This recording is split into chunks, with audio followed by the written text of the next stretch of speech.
the safety training was like this. It's like, don't put your hand on anything. It could be a snake. Don't lean in, against anything. They have these things called bullet ants, and they'll climb up the trees that you're leaning on and bite you, and it feels like you got shot by a bullet. He goes, if you see hogs, get in a tree, boars, like these wild hogs. Oh. And if you see a leopard, pray to God. Hey, Zach, how you doing today, bud? Oh, loving life, man. Coming live from Medellin, and so it's my wife just got back from Medellin, Colombia. Medellin, Colombia. Okay. Wow. I was going to say it has to be somewhere temperate because I see green behind you, and there's, unless it's evergreen here, there's no green in Wisconsin. Right. It's I'm in Medellin. It's this beautiful city right in between two mountain ranges, and the whole there's a river right behind me, and we're on the 8th floor. And so it's the whole city's green. It's absolutely lovely. Oh yeah, you're kind of in the rainforest, right? I mean, and you're that. Yeah, I mean, northern tip of the Amazon. Yeah, yeah, that is very cool. Well, that's a hell of an introduction. Let me tell you, so. Really excited that you're with us today. Welcome to the Business Line podcast. We've heard quite a bit about you from our producer and kind of looking into some of the cool stuff you're doing with real estate investing and your journey. Tell us a little bit about yourself. Warm up the audience. Warm us up a little bit. Help us get to know you. Yeah, and so I'm proud to be a farm kid from Indiana, Northwest Indiana. So you're a Midwesterner. Oh, totally. And I contribute a lot of my success to growing up in the Midwest. I was working as soon as I could walk. It was something I enjoyed. We had a farm, and then my dad died when I was 12, and I took over the farm, and that's all I want to do. I just want to become a farmer. And then, I didn't really value school at all, and I was always in trouble. They wanted to kick me out. It just didn't fit my personality. And then I graduated high school, and it was like, what am I going to do with my life? Right. Sort of the reality. I don't have enough money to be this big farmer. And I had 3 big visions. It was travel the world, make money, and help people. And so I picked up a book on investing from Peter Lynch. I don't know, big mutual fund guy. And, he's like, oh, you can buy businesses. You can make money. This concept of making money at just a profound rate. And so I became very interested in money and investing. Decided to go to school for that, for finance and business, graduated at the top of my class. And I came out of college in 2008. If anybody remembers 2008, that was a horrible time. That was a wonderful financial time. Right. It should be anybody, let alone a finance guy with no experience. And so I was working on the farm on the weekends and trying to, just make enough money to get by. And I took a job with a guy for a year. Where I worked for free. I drove from Northwest Indiana to Chicago every day for a year, borrowing money from my mom. I wanted experience on my resume. Then, I got a job down at Chicago Board of Trade. Again, no pay. It was all commission. And I was the most socially awkward person ever. And so I spent a year there, made zero money. And then I got a call from this lady. And now in the background over those two and a half years time, I sent out over 3,500 resumes via fax. I was man, no one's checking my email or my electronic format. I'm going to go old school. I found this company. I faxed out 1,000 at a time. Wow. And this lady calls me. She goes, I got your fax. And it's been sitting on my desk your resume has been sitting on my desk for quite some time. I'd love for you to come in. And it was a valuation consultant. I didn't even know what that was. But it was, how to value assets and businesses. Okay. And I thought it would fit perfectly into the concept of buying businesses. And so, I was so grateful she gave me a job, and I just became very good at what I did. Worked my way up to one of the best companies in the world, became a published author, literally working in the office with I call them the founding fathers of personal finance, private asset valuation. And, I had everything I thought I wanted, the 6-figure salary, the bonuses, the compensation, the all that. And I was absolutely miserable. Yeah. And I said, I said, I felt like I've been lied to because I'm not happy. I have this proverbial life that everyone said was going to make me happy, and I'm the most unhappiest I've ever been. And then a friend invited me down to a real estate meeting. And he says, why don't you check out real estate? And so was it an REI meeting? Real estate? Yeah, real estate investing. Or RIE? I can't remember. Yeah, REI.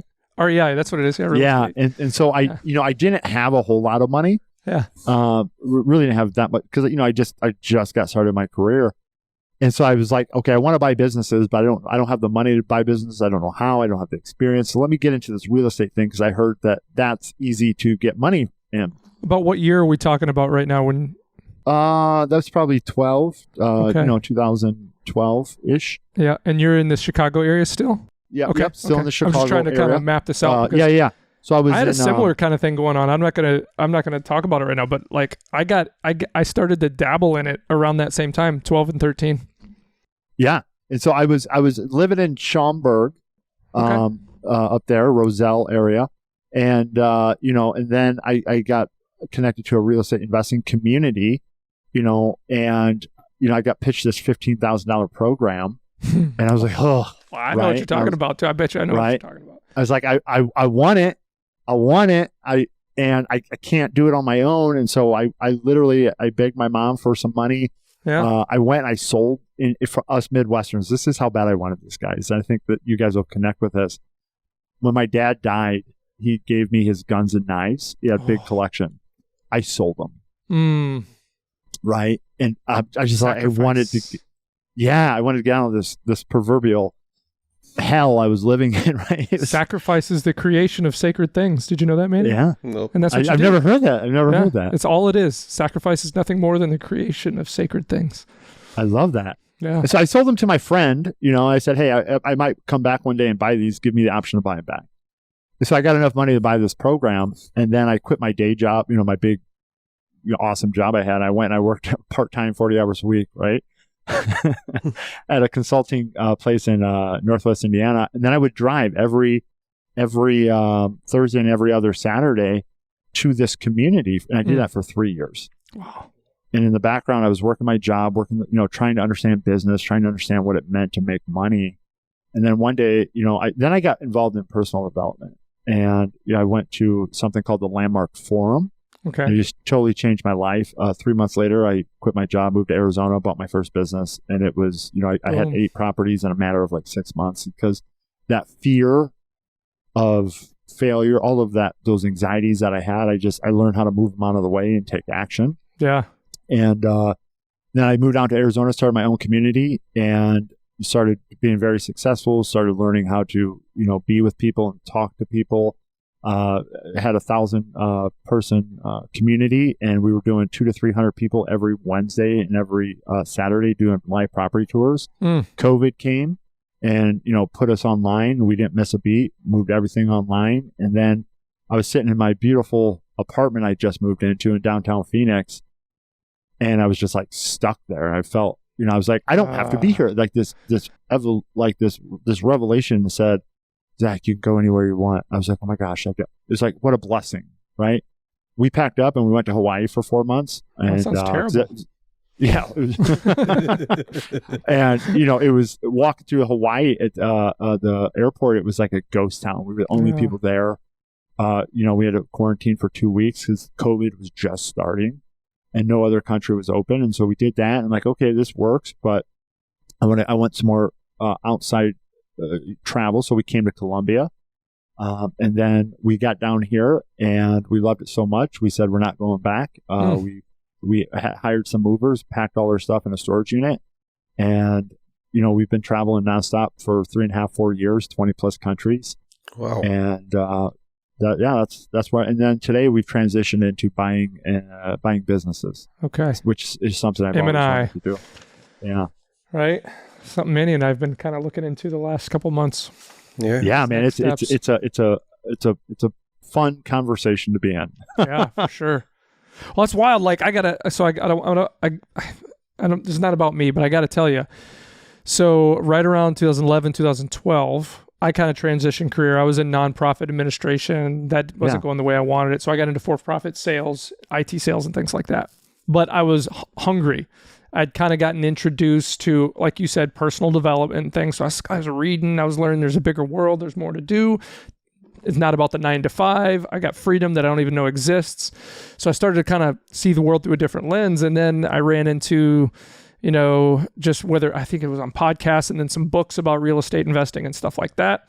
I just started like boots on the ground, yellow letter campaigns.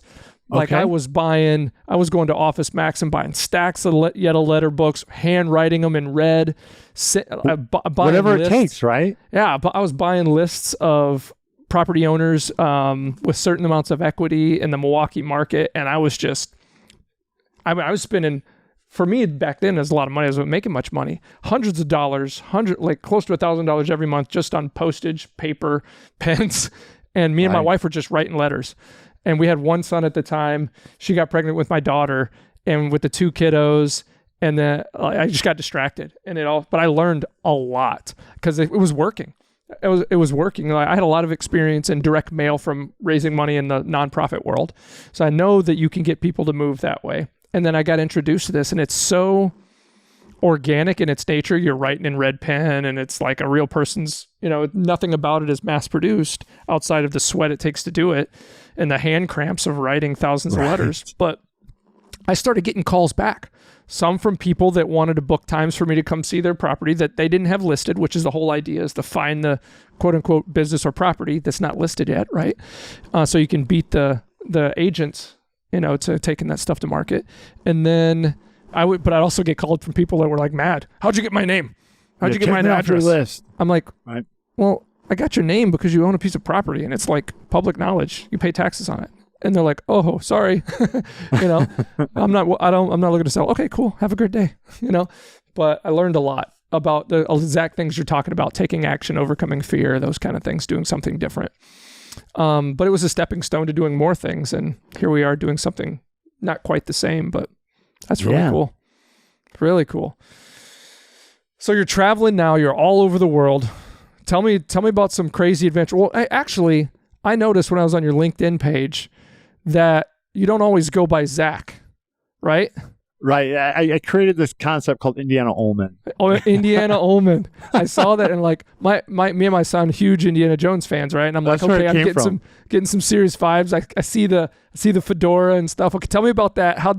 Was that just something you're like, I see a fedora in the store, I'm gonna wear it now, I'm Indiana Oehlman, or is it just like? Well, I run a call every morning. I call it my boardroom call. We have 40 to 80 investors on there every day. And the idea is, in my community, we all need other people to move our businesses forward. So let's just hang out every morning, right? Yeah. I lead the conversation. I answer questions. And, in my travels, I was, I was just like, hey, I'm going on a 10-day motorcycle ride through the Colombian Amazon, right? Like straight up, like people are like, the roads aren't even on the maps, and we have to recruit people to bring us to the next town because we don't know how to, awesome adventure type stuff. And I loved Indiana Jones as I was growing up. And so I just said, I'm like Indiana Oehlman one day because I just mess around on our morning calls, having fun with my team. And it just sort of stuck. And, the next thing came and the next thing came. And then I went back and we had they threw a party for me because I was traveling a lot. And they bought me a hat. So they brought me this Indiana Oehlman hat and a whip. And it's just sort of stuck. And I was like, what a cool context to live your life by. Because, a lot of the coaching I do is like the world is a context. What's your context about life?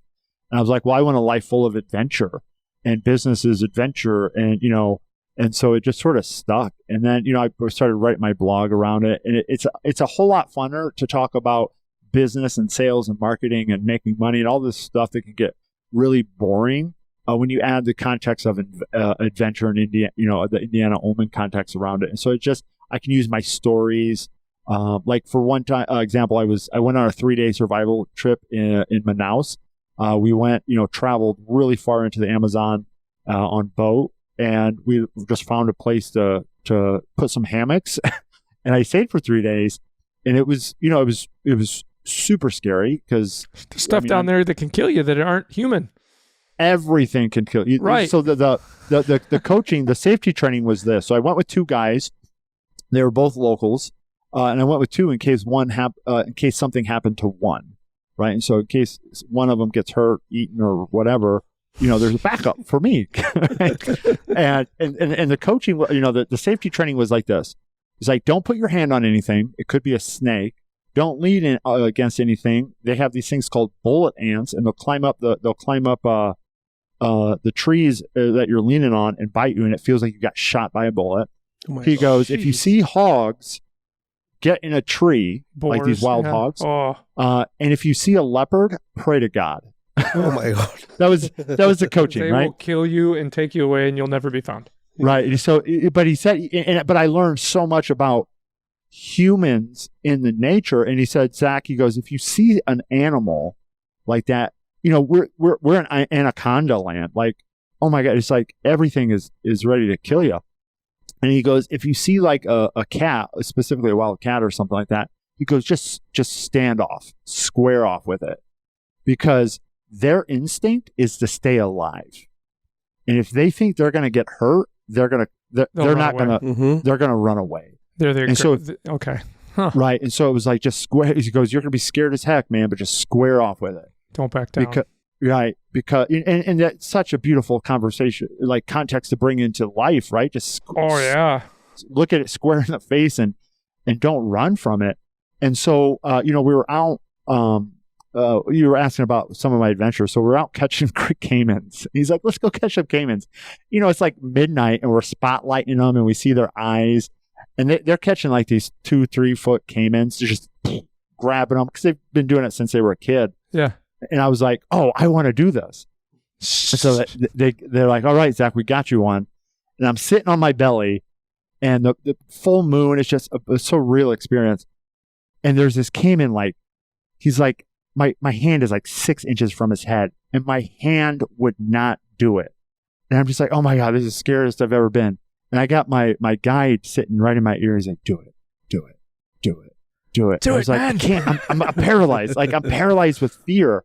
And I just went, I had this huge scream. I was like, ah! And I went down and I opened my eyes and I had a caiman in my hand. And he was like amazed. He goes, no one's ever done that, Zach. But then what I did is I went, I was speaking at this big thing in where I was training on something, training on community.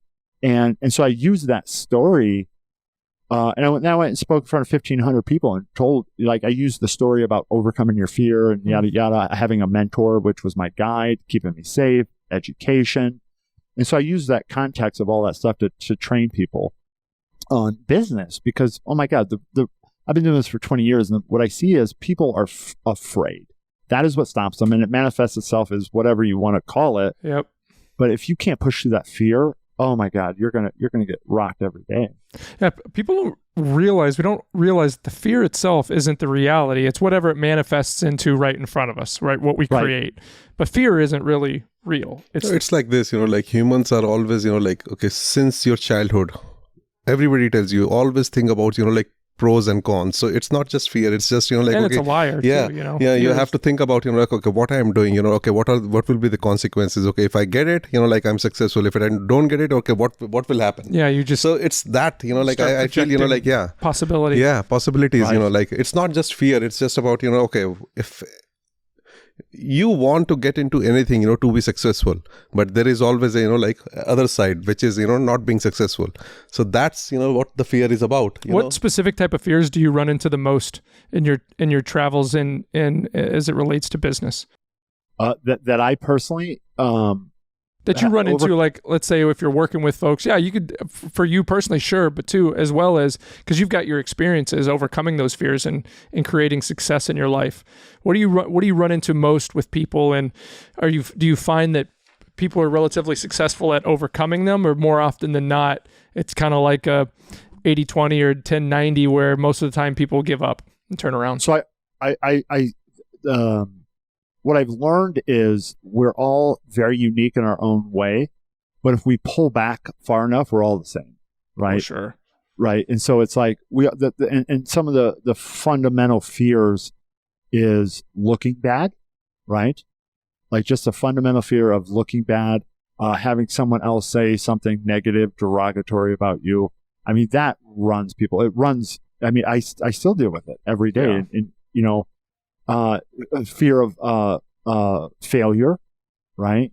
I mean, I had to go through the mental gymnastics of, you know, when I quit that big 6-figure job and then I moved out, I bought an RV. And this was the mental conversation I had with myself. What's the worst that could happen? All right, I lose it all. But if I stay in the game long enough, right, what do I need? I need a place to stay. And so I went and I bought an RV with cash. Nice. And I parked it in front of my friend's yard. And I paid their electricity bill. So it was like $300-400. And I was like, okay, all I got to do is come up with $300 or $400. I can do that. And I got a place to stay. No one, you know, if I mess it all up, I got a place to stay and I'll figure the rest out. And, you know, I had to go through that mental gymnastics of what's the worst that could happen. Mm-hmm. And, you know, sleep on my mom's couch, cool, whatever. I'm not above that. And so that was, you know, the fundamental fear, I think that most people is the fear of failure and the fear of looking bad in front of other people. Yeah. And obviously there's more out there, you know, the fear of losing money, but I don't think the fear of losing money really, I think it's a little bit deeper. It's you're going to be embarrassed that you lost the money. Yeah. And that you can't survive without it. Right. Like, I think that's absolutely true, Zach. If I was to paint a picture from my life, you know, for better or for worse, and sometimes it's an advantage, sometimes it's not. But my life growing up, I know what it's like to have nothing, and you can survive, and you can be happy, and you can find some joy, and you can make sandwiches out of a piece of bread and salt and pepper, or a piece of bread. And we grew up on the same stuff, man. Right? Like you can find a way. But believe me, I was embarrassed when I had to bring a peanut butter sandwich to school and everybody else was eating school lunch. And I was embarrassed when, you know, I couldn't afford new shoes for the beginning of school. I went through all that. And as I got older, I had friends that took care of me and some teachers that made sure that I had glasses and all that stuff. But what I figured out, not knowing it at the time, was that you can be okay. Right. And I've got other people in my life that they've been blessed with a life that they haven't had to deal with that. But one of their biggest things they struggle with is anxiety based on what if we lose it all? Right. You know, what if we lose it all? And my perspective is, doesn't matter. Start over. We go again. Because you can survive. Right. But it's paralyzing for sure. Right. And I think that, you know, when you do have something, you know, and I came from, you know, we worked hard for everything we had, man. I remember I ate literally peanut butter and jellies for a year. As I was taking on that, you know, I was borrowing gas money from my mom to drive to that job that I got no pay, but I got experience. And I was truly blessed because I had friends that had jobs and that, man, they paid for, you know, hey, let's go out and have some dinner. And they just took care of me. So, you know, I'm really blessed to have those type of people around me. But yeah, man, it's like, I hang around a lot of older people just because their wisdom, and I just really enjoy learning from them. And one of my friends / mentors, super successful real estate investor, business owner. He goes, Zach, the reason I'm so successful is because I can sleep on the ground. Yep. He's a rock climber, so he travels all around the world and he climbs these huge mountains. And he brings a backpack and a little tent and a little air mattress. He goes, I can sleep there. I don't need anything. And so he goes, he contributed that to his success. And I see it for me too. Is like, I mean, I literally, I don't need much, man. I just give me a little something to eat and some opportunity, and I'll figure the rest out. Yeah, for sure. For sure. Two different worlds, you know, like it's totally two different worlds. But yeah. You know, culturally, you know, like the way people think over here and the way we think over there, you know, it's totally different. You know, okay, here you talk about, you know, yeah, we can survive. There, you know, okay, no, survival is not an option. We have to do better. We have to move forward. You know, like, okay, that's what we are told, you know, like from the beginning, you know, you're the man, you have to take care of, you know, like all those things, you know, all the responsibilities, you will be given responsibilities and you have to take care of that. Here, you know, okay, yeah, surviving is not bad. So yeah, it's totally two different worlds, you know, like, and I have heard about this like many times in the different podcasts that we do. Yeah, I think there's similar pressures here too. Mm-hmm. Things have changed a little bit, but I think there's people that are driven, and a lot of people give up because they they feel like they've achieved it all and they lose it, and then there's no going back. I have relatives in my life who've gotten into their upper 40s and they think because they had a relationship fail and they're almost 50 that there's no way they can start over and someone's going to care about you know what I mean? I'm like, right. I just want to slap them. You know, I'm like, no, dude, you know, like wake them up. Biggest success story I've heard about, you know, like at really old ages, you know, like of KFC, you know, Colonel Sanders, are you kidding me? Colonel Sanders. So, but that kind of story is not there in that part of the world. It doesn't happen in India. Yeah, I mean, I've never heard of, you know, like anyone, you know, like going over that age, you know, like and that old. So it's a totally different world. Yeah. So Jack, coming back to your business, so you are living this life of, you know, a digital nomad. You know, you have traveled all around, you know, all over the globe. So, but your business is in US or like is it global? So specifically in the United States. So I know that I'm a real estate investor still. We own a whole wholesaling company. And then I have, so what I did is, you know, over the years, I became, my skill set is finance, financial modeling, M&As, stuff like that. Really great at that. And I had to develop myself more in marketing, sales, and, you know, being the people side of it. And so just courses and coaching. And so what I've done is I've built an internal team of everything. So I have internal salespeople, I have internal marketing people, I have internal AI operations, I have internal everything to build a team or to build a business. And then what I do is I have a financial services firm where I get in, we do their bookkeeping and their taxes. Okay. And I have a very specific framework. I'm really big on framework. So I have a very specific framework on how we start, scale, and sell businesses. And we say, hey, you got to get your finances in order first. Almost no one has their finances in order because that's the feedback loop that we need to know if we're effective or not. Right. And then, so once we get their finances in order, then we go operations, right? Because we want to be able to deliver a 5-star service and not just have people fall through the cracks. And then we get the sales process fine-tuned. And then we crank up marketing, right? To push through the funnel. And so what I do is my first step in the door is let me get your finances in order. And if I like your business, let's give me a piece of equity and I'll bring the rest. I'll bring the operations, the sales, and the marketing. And so it allows me to get paid to do due diligence.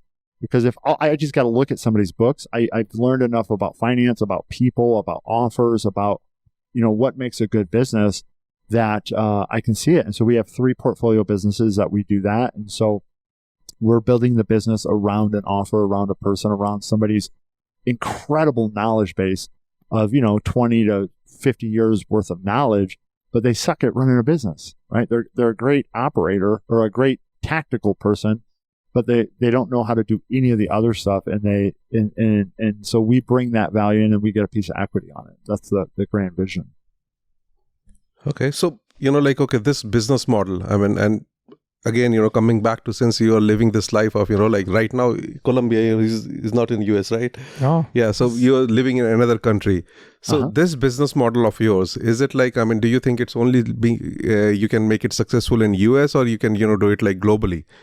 Globally. Absolutely globally. It takes, you know, we have 45 people in 11 different countries that work with us. Okay. And that's so, good. And I only do certain types of businesses. I only do service-based businesses because I understand them. It's what I've been developed in. And for me, it's like super low risk. And so, you know, I already have all the staff. I already have all the knowledge. We use the same software for everything. We use the same process. We just tweak the offer, tweak the message.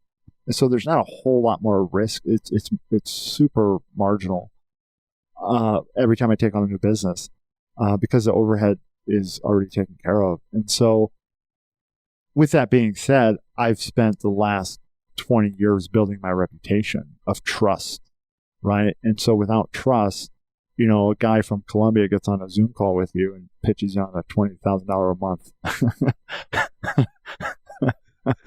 Yeah, they're just jumping at signing on that line, right? Right. And so I have to prove to myself or prove to them I am who I say I am. And that's why I do all this social media stuff, is just to share, hey, I'm a real dude. I got real people. I'm making a real difference out there. And everything goes into that underlying trust. And so there's this beautiful book out there. It's called The Speed of Trust. Yep. Know that book. Have it in my office. Yeah. Stephen Covey, right? Mm-hmm. Yeah. I think Stephen Covey. Yeah. Yep. They were talking about Warren Buffett did one of the biggest deals ever, and he did it on a handshake. Oh, because there was trust there. And so I run my business like that. And, I've written so many checks because the other person messed up, but I knew I was, I had everything legally in my favor. I knew I was right, yada, yada, yada. But they would go out there and they would ruin my reputation, right? And so I just wrote a check, made them happy, and then I updated my process. Yeah. Right? That's what happens to us. I wouldn't say all the time, but happens to us. Like you got a choice in that situation. You can either, I learned this too a few years ago. You can be right or you can be rich. Most of the time, you can't always be both. Right. So in a situation, a client or partner, whatever, and they're, throwing their hands up and blah, blah, blah, all upset. And you can be right, and you probably are right. Or you can take responsibility and dissolve the situation, right? Like you're saying that you do. And we have to do that quite a bit. Sometimes it's discount this, or we'll give you this for free, or we'll do this, but we want to make this right. Yeah. And I think that's, I think there's two things that contribute to success. One is personal responsibility. I remember the day I found what personal responsibility was when I had a coach. I was complaining about my boss, and I had a personal development one-on-one coach, and he goes, "Zach, quit blaming everyone else for your lack of success. You're at where you're at because of who you are, what you do." And he just ripped me a new one. Amen. And my head wanted to explode because I've never been talked to like that. Well, nobody teaches us that. Right. It's blame other, and so 5 minutes later, it was one of the most, 15 years later, I remember the moment, the day where I was, it changed my life, personal responsibility. And then the other one is intention. What are you doing? Where are you going? Are you being intentional? Yeah. Right. And so my coach just drills this into my head every time I'm on coaching. What's the intention of the call today? Oh, I love it. What are you doing right now in this second? Right? Because we just drift, and we're humans, and the human condition overcomes us. And so it's like, that's why I coach 2 to 3 times a week with my coaches that remind me, hey, I'm responsible for even stuff you don't want to, like, there's days I'm like, how the heck am I responsible for that? She's like, you want power? Yeah. She's like, well, it's funny. Try teaching. Like I have a 12-year-old son, and so smart. Way smarter than I ever was at that age. And it's not because I'm a great dad. It's just because probably his mom's DNA or something. But he's incredibly intelligent. But my biggest thing, I don't focus on his history. I don't focus on his math. I don't focus on his reading. What I try to focus on every time is personal responsibility, because it took me till my 30s to learn it. And I'm like, dude, if you can figure this out at this age, you'll be decades beyond anybody that you ever compete with as you grow. Because the biggest thing you struggle with, it's not my fault. My sister, it's his fault. It's their fault. If they wouldn't have done this, then I would have gotten in trouble. And like, no, that may be true. You might not be in trouble if they wouldn't have done this to you. But what could you have done before that to make that have never happened? Because you always have a way. But the second you push the blame is the moment you lose all control to do anything about it. Absolutely. And it's so easy to automatic. I think the automaticness of a human is to blame others. It's just like it's a skill set you have to want it. I try to, like our team, we get on calls and, people make mistakes. It's what happens, right? Yeah. But, and I try to, okay, what happened? Well, this happened, and then so-and-so did this, and that's why, and it was their fault, and it's like, I'm like, okay, we got to stop. Because if that may be true, that may be the case, we will never improve. We'll never fix this. What did we do that caused that to happen? Right? And you just keep going back until you find the levers that you can pull to make a change. Absolutely. That's huge. That is huge. So your business, okay, these people that, how do people find you? What kind of, marketing you're doing? These businesses that you're helping, how do they find you? Or are you doing something, or you are approaching them, okay, you find businesses that, you can help. How do you do that? So what's your process? I so I wanted to become a master of making money, and I thought finance was the solution. Obviously, you have to know finance, but then I learned the sales and marketing. Like you're not going to make money unless you understand sales and marketing. And so we have a huge marketing team, right? We spend a lot of our resources there. We have VA outreach. We have AI chatbots. We have paid ads. We have social media content people. And so it's just like and I'm a big fan. You guys know who Alex Ramosi is? I don't know if I've heard of him. He's huge. He's like the gym launch, right? So he's this big, muscular guy. Wears a wife beater all the time. He has this huge beard, and so he took like in his early 20s, late 20s, he took a company to $200 million, and he's just a genius when it comes to marketing. And he has this beautiful concept of, hey, I'm going to give everything away, and then you're going to have to hire me to put the puzzle together, right? And so I've taken that context on. Is, I used to sell very high-end coaching. That's what I start, because I didn't have a product of my own. We'd do real estate, and then we'd sell somebody else's coaching or education. I was a coach for that education. And so I learned a lot about sales there. And I didn't have to create my own product. And what I learned was, I could sell somebody this $20,000 education / coaching program, and they still need help. They still need to put the puzzle together. We can teach all day on puzzle pieces, but having the wisdom and the foresight and all of that to put the puzzle together, I mean, you can't do it without experience. And so I said, I'm just going to give everyone the puzzle piece, let them understand what it is that is possible, and then just give it all away. And then they're going to need me to help to put the puzzle piece together. So that's and then what it does is it builds trust in the background. Again, that's a huge thing in this world. Is it builds trust. It shows, authority. Competence. And so competence is, and it's like, it's not salesy. What I see it as, I'm creating my own demand, right? I'm creating the demand, and then, it has been working great. And so a lot of these people are, they sell these entry level programs, and they're all knowledge based. And, the challenge is now you have this knowledge, you don't know what to do with it, or you don't have the complete context or the complete opportunity. And so you do something wrong, or at the wrong, maybe you do something right, but at the wrong time.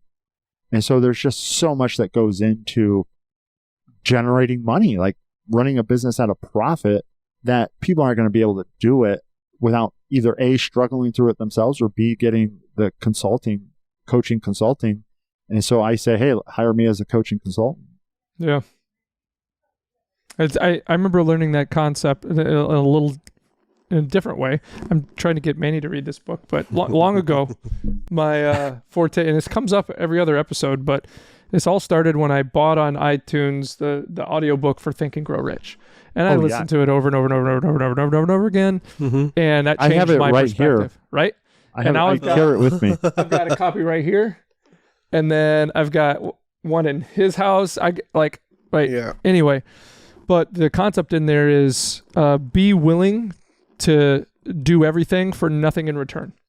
And there's many stories that Napoleon Hill shares in the book about, people throughout time that did that, or when he did it, or when this guy that worked with Thomas Edison, he went there. His goal was, I'm going to work as a partner for Thomas Edison. I remember that. And the way he did it, right? He just went there and he said, I'm going to work for you. And he started for free. And he did such great work that he eventually got hired, worked his way up, and eventually became his partner. Yeah. And it's like, be willing to go all in. You know what I mean? With no chance of anything in return, because what that does is it brings it back. And you're exactly right. Create the content, put it out there, give it to them for free, but it's got to be good. It's got to add value. And they're going to need you they're going to need you or your service or your expertise to put that puzzle together to make it really produce the results they want. Absolutely. So, what else you got, Manny? These are good questions, by the way. Yeah, man. This is fun.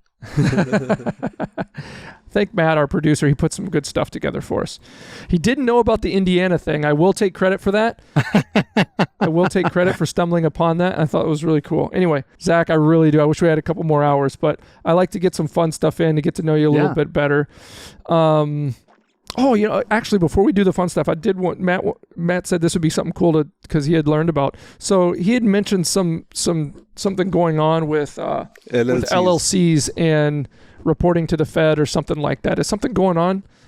Oh, so there's it's called, the exact name of it is Identity. Oh my God, I can't think of the name, but I know exactly what he's talking about. So starting January 1st is all entities have to do a certain filing. The name will come to me.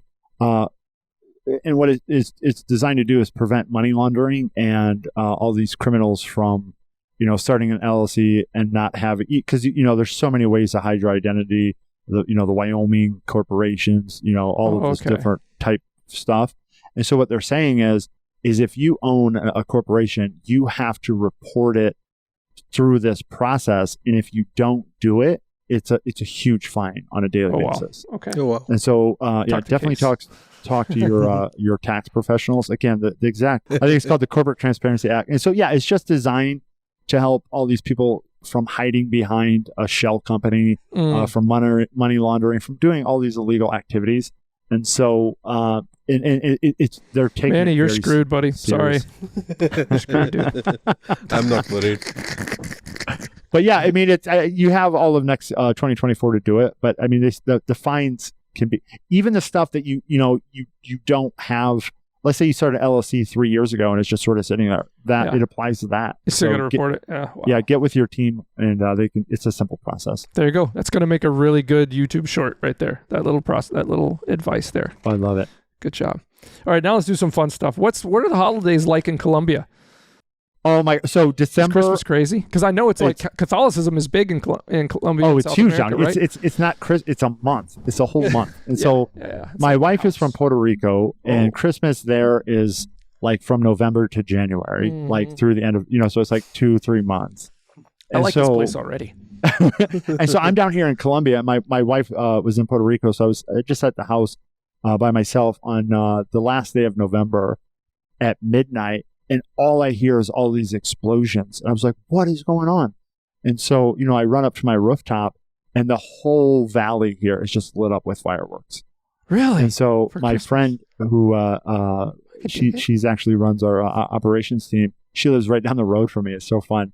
She goes, Zach, it's Christmas is starting. And it's just like 15 or 20 minutes. The whole valley here is just lit up with fireworks. And, it's a really fun experience. And people are always singing and always just celebrating. And, what I love about South America is how slow they take it, right? It's like every other week is a holiday. Hey, we're taking Monday or Friday off. And, it sucks when you want to try to go out for get something, but because all the stores are closed. But at the same time, it's like, just relax a little bit, Zach. It'll be there tomorrow. And so, we're getting ready. My wife just got back from Puerto Rico last night. Her family's going to be here tomorrow. And so we're going to be celebrating the whole weekend. We got some Christmas parties we're going to go to. And then on New Year's, we're going. My wife is just great at meeting people. And so she met this guy. He's going to take us up to a barrio, which is, the authentic hillside communities. And we're going to go to like authentic barrio and have, hog roasts and just really experience the authenticity of a Colombian Christmas. That is really cool. Yeah. So but you're a Midwesterner. You grew up in the Midwest. Midwestern through and through, man. How old are you, Zach? 38. 38. So you're a couple years younger than me, a little bit even more younger than old man River over here. Yeah, a decade. But if you're 38, you born in the 80s, so 85, right? 85. I'm so good at maths. Yeah, so mental. Good at maths. It's because I hang out with Indian guys. They're really good at maths. And we do the needful when we get to doing math. So what's your favorite Christmas movie? Oh, if you can't do your favorite, give me your top three. The one you shoot your eye out. Christmas Story. Christmas Story. I wanted a BB gun so bad when I was a kid. Oh yeah. Right. I keep thinking of that. It reminds me of a kid. Right. It was, I wanted the BB gun, and then we're always challenging, licking the flagpole type. Yeah, doing just stupid stuff as a farm kid. It's I loved it. Yeah, that movie takes place in Indiana. Right. I think like Midwestern Indiana or something. Yeah. He's talking about he's a Bears fan and stuff, and yeah. I'm wondering if it's like South Bend or something like that. It might be. I don't know. Because it seems like they're really close to Chicago.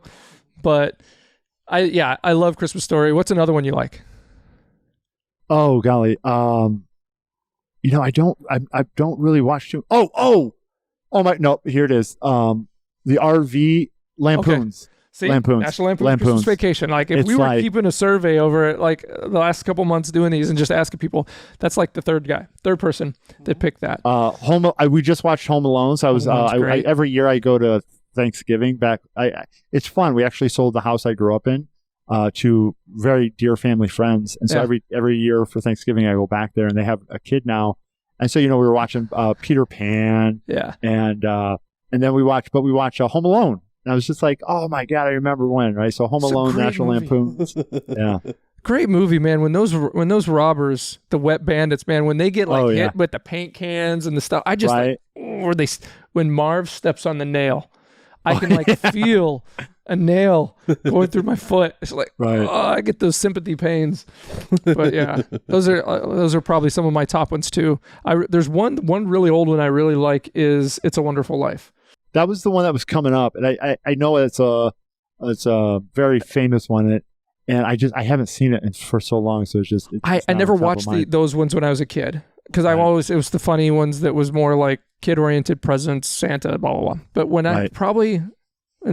I started having my kids, is the first time I ever noticed that movie or took the time to watch it, and I don't know what it is about it, but it breaks me up.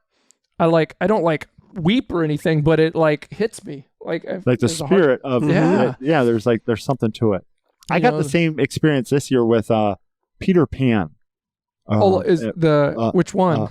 Robin Williams. Okay, yes. Right, Hook. that's Peter or Captain Hook. I'm sorry, Captain Hook. Yeah, Hook. I remember and it's just like the power of belief. Yeah. Right, and as we as adults, we just quit believing, and it's like, oh my God, you got to have that conviction. Yeah, so Captain Hook, not Peter Pan, but yeah. That was a good movie. Cool. What's your favorite food to have at Christmas time? I don't like traditional Christmas food. That's okay. You're in Colombia. You're getting some good stuff there. I love when we were Thanksgiving, my friend was like, what do you want I'm like, hot wings.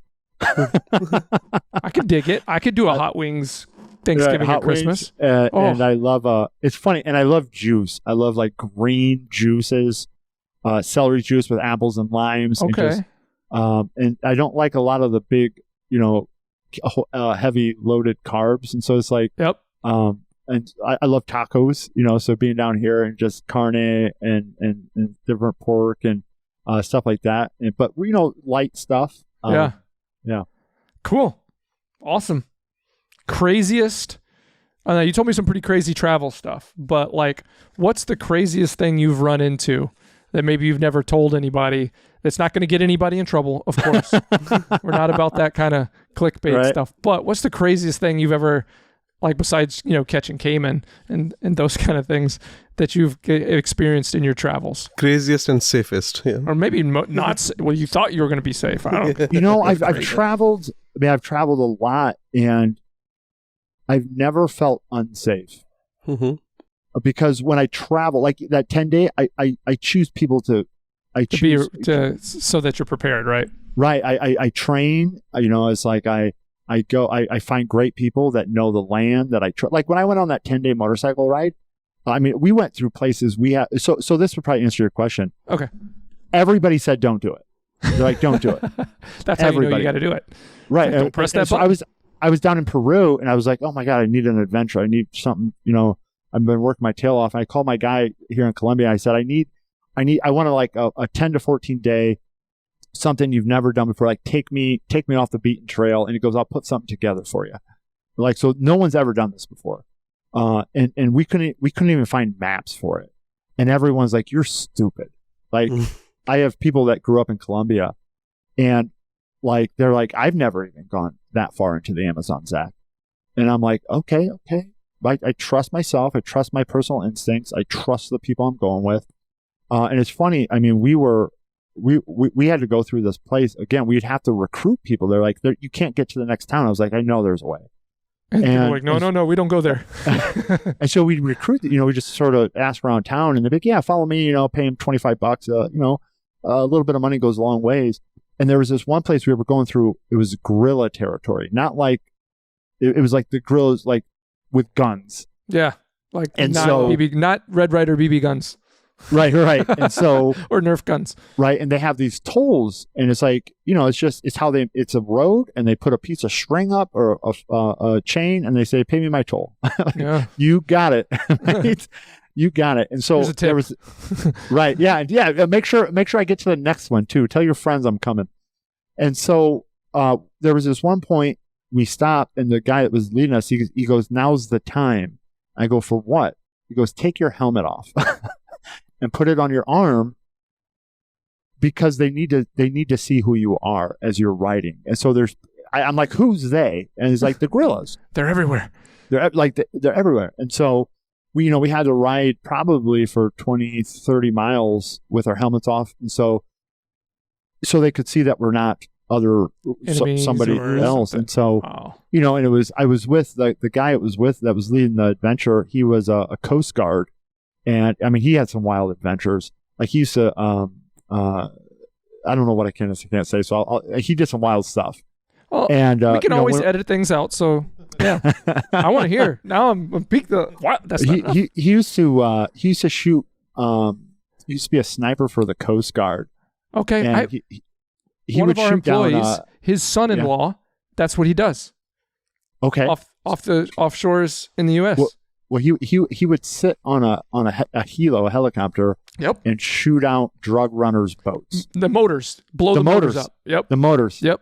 Right, and the other guy I was with, he was in the State Department, and oh my God, he's like, yeah, I've been waterboarded like 4 times, and this and that, and just like the trainings that these guys have been through. And they were, so I'm like, I'm safe. Like, these guys know, they know first aid. They know, anything. It was funny. They said, this is the because there's always a training. And they were joking. They said, this is the training. This is a tourniquet. Keep it on you at all times. This is how you use it. Everything else we'll take care of. Like, if something bites off your arm and you manage to fight it off. Right, or whatever. Cut off the bleeding. Right, and wear it on you at all times. Yeah. And I was like, oh, okay. And so, we went through that area of the Colombian Amazon, and it was, I felt safe. Maybe naively, I don't know. You had to have something in the back of your mind, like, at any moment, like, I better be ready. I think, I think I don't. It's weird. I don't speak Spanish, right? Okay. And I'm learning and so I don't know what these guys are saying. Yeah. Maybe so that maybe I'm like, cool, man, I'm following you. Here's some. Okay. But there's always in the back of my mind, I'm like, I went on this journey for this reason, right? And so I know there's a little bit of risk there, maybe a whole lot of risk, depending on how you look at it and how you analyze risk. But at the same time, it's like, that's what I went for, right? And so it's that fine line of balancing risk and fun and adventure. And again, I would have never have done that by myself. Yeah. And there's plenty of people out there. I watch their YouTube channels. They go do stuff like that by themselves. And I look at it like this. I have my coach and I always talk about being personal responsible for my businesses. Like, if something happens to you, Zach, you got a lot of people that depend on you. And so it's like, I want to make sure I make it back to my wife. That's a really good point. Right. And it's like, wise. Okay, so it's like, I want to have that need for adventure, but I also have a world of these outside of myself that's dependent on me, and I want to see my wife again. And that shows maturity, Zach. Honestly, it does. I mean, none of us are spring chickens, but you're not. I personally don't believe you can really be a man or a mature person unless you realize or have created a life where there are things that are more important to you than yourself. Right. Okay, so Zach, my question, like about after hearing all these, crazy stories about your travels, like the risk taking that you do, when you tell your wife, like I'm going on an adventure like this, how does she handle that? Would your my wife would. I got to be careful. If you tell her that I do when you see this in a couple days, and I'm not trying to. I really want to edify you here, but they would be like, oh no, you're not. Mm-mm. Yeah, it's hard enough to take a business trip to Utah a couple weeks ago. My wife supports it, and because she knows, like I just bought a brand new motorcycle down here in Colombia, and I've been working real hard. And I was like, I need an adventure, right? And I said, I'm gonna buy a motorcycle so I can just go out whenever I want. She goes, go for it, honey. I support you. And now she goes and does her own thing. Like she doesn't want to go sleep on the floor and in the forest and type stuff. But she really because because without it, I don't recharges feel alive. you. It gives you purpose. Gives you meaning. It gives right? me purpose. Totally that way you can go out purpose. and attack the other things and keep away the demons. Right. Yeah. Right. And we're always make sure I have GPSs. She can track me. I have satellite phones. I have. And so we take precautions to minimize risk. I hire the best guides I can find. Yeah. Sounds like it. So and so we minimize risk, and I still get that taste of adventure. And so that applies to business also. Like when you are doing business on calculated risks, that's what people call it. You are doing something, but you are making sure that trying to make sure that all the risks that you can think of are calculated. You cannot fall beyond this. A lot of times when we we'll talk to our friends or family about risks that we're getting ready to take in life or with the business, and it'll be like, well, are you sure you want to do that? What if this happens? What if that happens? And my response is usually, well, what if I don't? Right. What if I don't? Informed decisions or informed risks, right? Yeah. Okay. Yeah, it's and so I another big ride I'm going to do is I'm going to ride across the so I got two big rides. The one I'm ultimately training for is I'm going to do Alaska to Argentina, the Pan American Highway. That's why. So this is on motorbike? Yeah, on a motorbike. And I was. What kind of bike do you have? 2022 BMW R1250 GSA. Okay. And so it's a big awesome adventure bike. Yeah. And so I was walking home from the gym the other day. I was like, I need something, right, to give me purpose. And I said, I've always wanted to do the Pan American Highway. It's, southern point or northern point of Alaska, the southern point of Argentina. Yeah, that's crazy. And I said, okay, I'm going to do it. And I just started, I created that intention, right? What's your intention? I started looking at motorcycles. I'm like, all right, going to buy the motorcycle. I quit drinking, right? I don't drink. I'm like, all right, got to get in shape. I've been going to the gym every day. I'm going to go to the gym later today. Because now I have an intention for not just business. And then the thing is, okay, I got to get my businesses in shape where I can be gone for 2 months. Be away. Yeah. Right. For 2 months off the grid. And so, okay, that gives me some intention. That gives me some purpose. And, to start hiring new people and just, doing that. And then I want to ride across the Sahara Desert as well. Dude, can we put some tags on you and be checking in with you every week on the podcast? Be like, dude. Hey, yeah, man. Where's Zach? There he is. So here's what I'm doing. Like everything I have, I'm always about creating projects. Like we help people all over the world as we travel. And this project is called For You and the Kids. And the inspiration was, it started off, I just wanted an adventure. I'm like, well, I need a bigger purpose than that. Yep. And so the project name is You and the Kids. And it's like, well, I want to show kids you can do whatever you want in this world, but you got to work hard. Yeah. And so this is going to take me 12 to 18 months to train for, right? I'm going to probably do it in the next 12 to 18 months. I'm riding every weekend, getting some saddle time, long distances. I'm going to ride from here to Buenos Aires as just experience that long distance, crossing borders. I'm going to have to learn Spanish.